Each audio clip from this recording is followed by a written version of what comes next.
we know that Malacanang, always has a hand or looks at this very closely, even if, the president had denied being involved in the last impeachment complaint. So ngayon ba, sa tingin mo, mas a-action na ang mga allies ni BBM sa Kongreso? Well, yun yung magiging net effect sa tingin ko. Whether or not, of course, I'm not going to.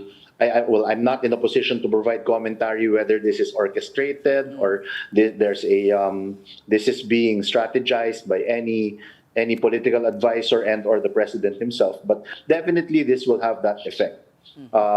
Opponents will consolidate. Opponents will say, "Eto na, nagpakita na.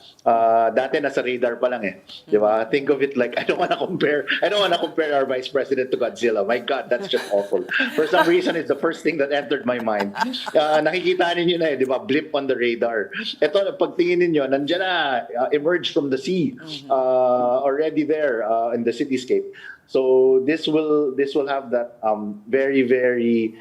I don't want to say visceral, but the opposition should really rally and make this already a magnetic call to consolidate. Right, Alan, so now that the Vice President has made her announcement, which didn't really come as a surprise, as you mentioned, what should the opposition be doing this time? Would you say her early declaration is now a catalyst for them to start announcing their plans? The opposition, I think, should meet in a badly lit Japanese restaurant and start consolidating and start actually taking themselves very, very seriously in coming forth with alliances and a consolidated candidate na iisa lang.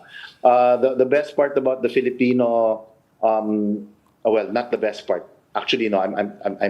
Let me wind that back. The thing I detest most, and yet is working for us in this case, for the opposition, is that you elect the president and the vice president separately. So you can actually make tandems that will complement each other in terms of trying to get a voter base, in trying to draw from each other's strengths and not cannibalize, so that you will have at least a Hail Mary pass chance to beat the juggernaut being presented in the form of Vice President Are you Sara talking about an alliance, Alan, between the administration and the traditional opposition?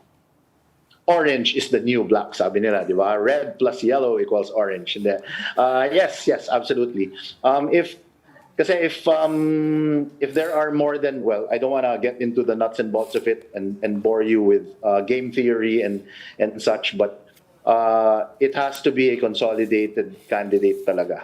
If the intention is to try to take down or to try to beat the Greens, the Duterte camp.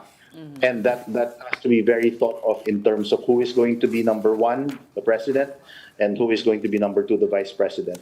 So there's talks of Risabam, for example. For me, that's crazy. You're just going to have the same number of voters. You're not bringing anything new to the table. So parang ganon. I'm just using that as an example. I'm not saying that there's any talk.